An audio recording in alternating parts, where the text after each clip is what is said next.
আসসালামু আলাইকুম। আজকের ব্লগটি আমি শুরু করে দিলাম সকাল থেকেই। আপনারা কেমন আছেন?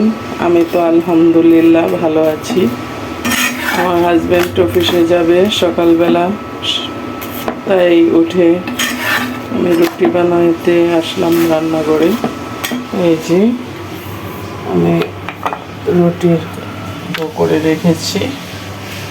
এটা আমার প্রতিদিনের সকালের রুটিন। হয়তো আপনাদেরকে শেয়ার করা হয় খুব কম, ব্যস্ততার কারণে আপনাদেরকে আমি শেয়ার করতে পারি না সকালের কাজগুলি। তাই ভাবলাম আজকে আমি আপনাদেরকে প্রথম ব্লগটি আমি সকাল থেকেই রান্নাঘর থেকে নিই। এই যে সকালের ওয়েদার, একদম নীরব রাস্তাঘাট, মানুষ আসা যাওয়া করতেছে অফিসে। এখনো মানুষ যাওয়া আসা শুরু হয়নি। আর ওই যে দেখতে পাচ্ছেন কৃষ্ণচূড়া গাছ, কি সুন্দর, গাছে ফুল ফুটে আছে, দেখতে খুবই সুন্দর লাগে। কার কাছে এরকম কৃষ্ণচূড়া গাছে ফুল ফুটতে দেখতে খুব ভালো লাগে, অবশ্যই কমেন্টস করবেন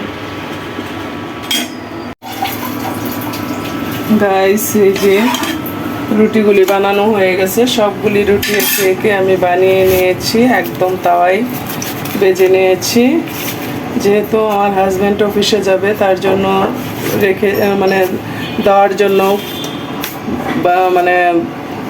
বানাইছি, আবার আমরা খাওয়ার জন্য একসাথে বানায় ফেলেছি। আর এখানে হলো ডিম ভাজবো তাকে অফিসে দেওয়ার জন্য, যেহেতু সে লাঞ্চের খাবারটা আমার বাসা থেকে নিয়ে যায়, অফিসে সে খায় না। তাই আমি প্রতিদিন চেষ্টা করি সকালে তাকে নাস্তা দেওয়ার, ডিম অথবা সবজি রুটির সাথে। সে অবশ্য ভাত খেতে চায় না, তার জন্য আমি রুটি প্রতিদিন বানিয়ে দিই লাঞ্চের জন্য। আজকে ডিম আর রুটি দিয়ে দেব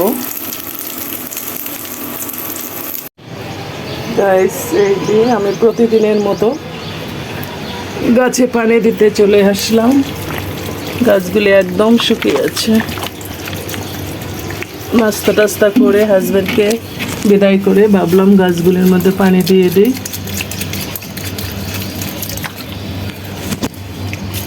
সবাই ঘুমাচ্ছে, যেহেতু আজকে শনিবার, স্কুল অফ ডে, ঘুম থেকে কেউ ওঠে নাই।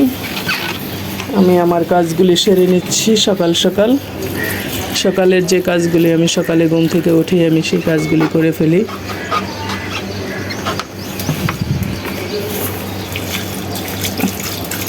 কারণ যে গরম পড়ছে কালকে থেকে, একদম অনেক গরম। আর আপনাদেরকে জানাই সকাল সকাল গাছের ফুল ফুটে আছে, ফুলের শুভেচ্ছা। এই যে আমি এদের আগে সব কিছু ধোয়ার জন্য প্রস্তুতি নিচ্ছি। এই যে চাদর টাদর সব উঠিয়ে নিয়েছি, এগুলো সব ধুয়ে ফেলবো, কারণ এখন রৌদ্র নাই, কখন না কখন দেখা যায় বৃষ্টি পড়ে যাবে। তার জন্য আমি সব কাপড়গুলি ধুয়ে নিচ্ছি। আর বিছানার চাদরও উঠাইয়ে নিচ্ছি, এগুলো সব আজকে ধুইব। পর্দা মর্দা সব ধুয়ে ফেলছি।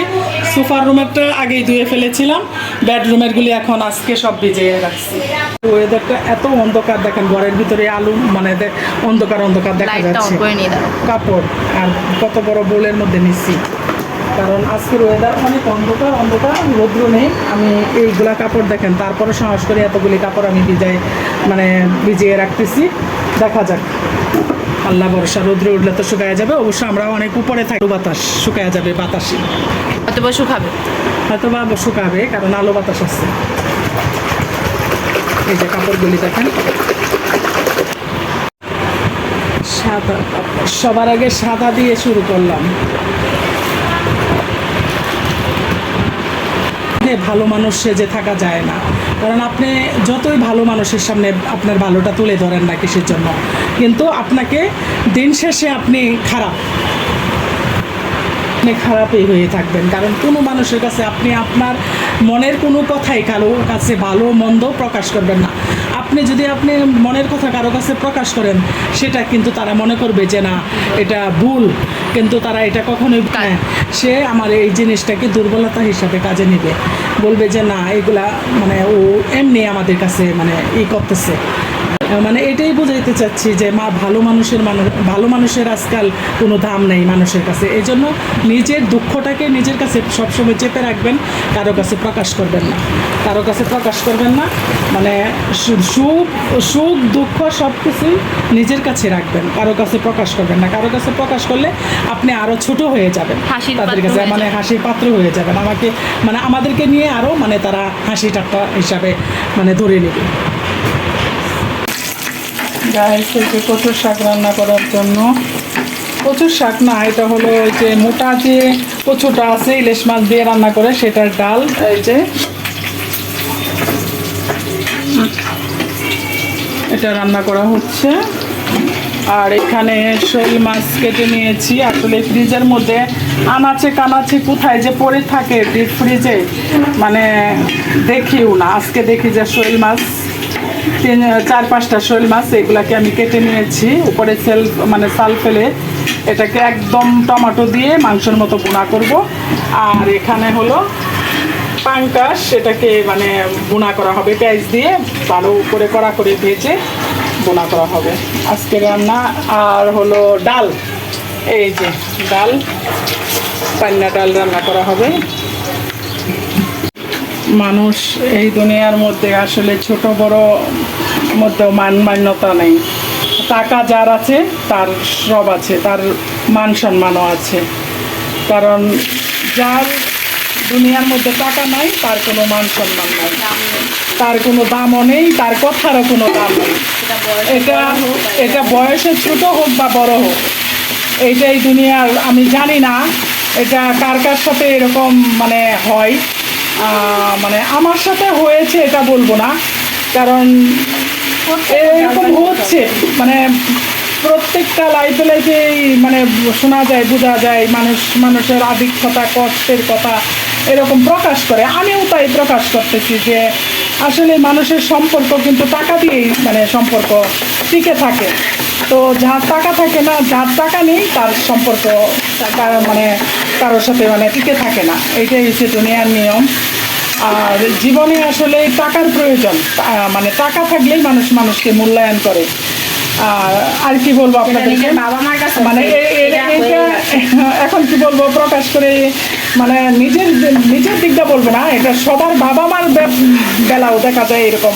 যে সন্তান টাকা দিতে পারে সেই সন্তানই তার কাছে মূল্য বেশি, আর যে সন্তান টাকা দিতে পারে না সেই সন্তান মানে তার চোখে সবচেয়ে মানে যাকে বলে নিকৃষ্ট, মানে যত নিচের লেভেলে দেখা যায়। তবে তার ক্ষেত্রে কিছু কিছু মানুষের আবার টাকাও নেই, মানে তারপরেও তাদেরকে অন্যরকম চোখে দেখে, তাদেরকে অন্যরকম মূল্যায়ন করে। তবে আমি মনে করি যে এই দুনিয়াতে টাকাই সব, টাকা ছাড়া মানুষের কোনো মূল্য নেই। এই জন্য জীবনে টিকে থাকতে হলে টাকার প্রয়োজন। আল্লাহ যেন প্রত্যেকটা মানুষকে এরকম টাকার দেয়, টাকা দান করে। আল্লাহ যেন টাকা নিয়ে যেন আমরা কবরে যেতে পারি। আর এরকম টাকা তুমি আমাকে দিও না, আল্লাহর কাছে সবসময় এটাই বলি যে আল্লাহ এরকম টাকা দিও না যে বড় ছোটকে বলে যায়, মানে ছোট বড়কে অসম্মান করে। এরকম টাকার আমার দরকার নেই। এরকম টাকা দিও যে আমি বড়কেও যেরকমভাবে দেখবো, ছোটকে যত মানে সেরকমভাবে দেখবো, বড়কে বড় সম্মান দিব, ছোটকে মানে আদর ভালোবাসা স্নেহ দিব, এইটুকু থেকে বঞ্চিত করবো না। এই যে গাইস, আমি আসলে রান্না করতে করতে একটা কথা মনে পড়ে গেল। দেখেন, টাকা মানুষের সব কিছু দিক দিয়ে সাহায্য করে না, কিছু কিছু দিক দিয়ে টাকাও মানুষকে হেরে দেয়, মানে হেরে যায়, মৃত্যুর সাথে পাঞ্জা খেতে হয়। আর এই যে দেখেন কারিনা কাইসার, তার বাবার কিন্তু অনেক ধন সম্পদ, অনেক টাকা পয়সা, কিন্তু টাকা দিয়ে তাকে কিন্তু বাঁচাইতে পারলো না। দেশ থেকে দেশের বাইরে পর্যন্ত তাকে নেওয়া হয়েছে, কিন্তু আল্লাহর কাছে টাকা কিন্তু বড় না, এটাই বুঝে রাখেন। টাকা শুধু ক্ষণিকের জন্য, দুনিয়ার জন্য, আখেরাতের জন্য না। যদি মানুষের এটাই হইতো তাহলে মানুষ দুনিয়া থেকে আর মৃত্যুবরণ করতো না, মানে টাকা দিয়েই মানে তার মৃত্যুটাকে থামাইয়া দিত। কিন্তু এখনকার যুগের মানুষগুলি কি মনে করে যে টাকাই তাদের সব কিছু, টাকা দিয়েই তাদের মানে সম্পর্ক থাকে, টাকা দিয়েই মৃত্যু বাঁচেন মানে সামলানো যা, মানে সব কিছু মানে টাকা দিয়ে রক্ষা করা যায় না। চোখের সামনে দেখা কারিনা কাইসার, আমরা দেখছি সে অসুস্থ, অনেক অসুস্থ, কিন্তু তার বাবা তার জন্য কি না করে নাই। তার বাবার এত পরিমাণে ধন সম্পদ, তাও সব কিছু বিক্রি করেও তার মেয়েকে বাঁচাইতে পারে নাই। এইটাই, টাকার কাছে হেরে যেতে হয়, মাঝে মধ্যে টাকার কাছেও হেরে যেতে হয়। যে টাকা দিয়ে, টাকার লোভ না, এই জন্য মানুষকে বলি টাকা দিয়ে, টাকার মধ্যে আসলে কোনো কিছু নেই, এই জন্য টাকার প্রতি কোনো লোভ নেই। হবে তখন টাকা নিয়ে যাওয়া যাবে না। তাহলে এই টাকা নিয়ে এত দ্বন্দ্ব কিসের মানুষের মধ্যে? মানুষের কার বেশি আছে কার কম আছে এগুলো নিয়ে মানুষ কিসের জন্য এরকম করে? আমি এটাই বুঝি না। ভাইরে, মানুষের টাকা দেয় আল্লাহ মানুষের পরীক্ষা করার জন্য। তোমার দিছে বলে তুমি সেটারে যদি এমন নিজের যদি এত অহংকারী মনে করো, তাহলে তো তোমার দুনিয়াও গেল, আখেরাতও গেল। বড় ছোট মানে সম্মান করার দিকটাও ভুলা যায় মানুষ টাকার কারণে। এটাই আসলে বাস্তবতাই বলে দেয় সব কিছু। চোখের সামনে তো সব দেখতেছি, টাকার কাছে সম্পর্ক নষ্ট হয়ে যায় সেই জায়গাতে, মানে আর কি বলবো। তাহলে দেখেন, টাকা দিয়েও কিন্তু মেয়ের জীবনটা সে বাঁচাইতে পারে নাই তার বাবা। তো সেই টাকার কি লাভ? এত কষ্ট করে ভিডিও বানাইতো, এত কিছু করতো, কি জন্য? টাকার জন্যই তো। সেই টাকা কি দিচ্ছে? কম টাকা সে উপার্জন করে নাই, সে নিজেও কিন্তু অনেক টাকা উপার্জন করছে। পাঙ্কাশ মাছটা আজকে একটু অন্যরকম প্রসেসিংয়ে রান্না করা হবে, কারণ এটাকে একটু ছোটো ছোটো করে কেটে নেওয়া হয়েছে। বেশি বড় মানে ডুম থাকলে কি মশলা ঢুকে না, খেতেও ভালো লাগে না। এত বড় ডুম খাইতেও কেমন জানি লাগে। মাছটা ভালো করে ভেজে নিচ্ছি। গাইস, এই যে শোল মাছটা বোনা করে রান্না করতেছে, একদম মাংস যেভাবে রান্না করে এভাবে বোনা করে।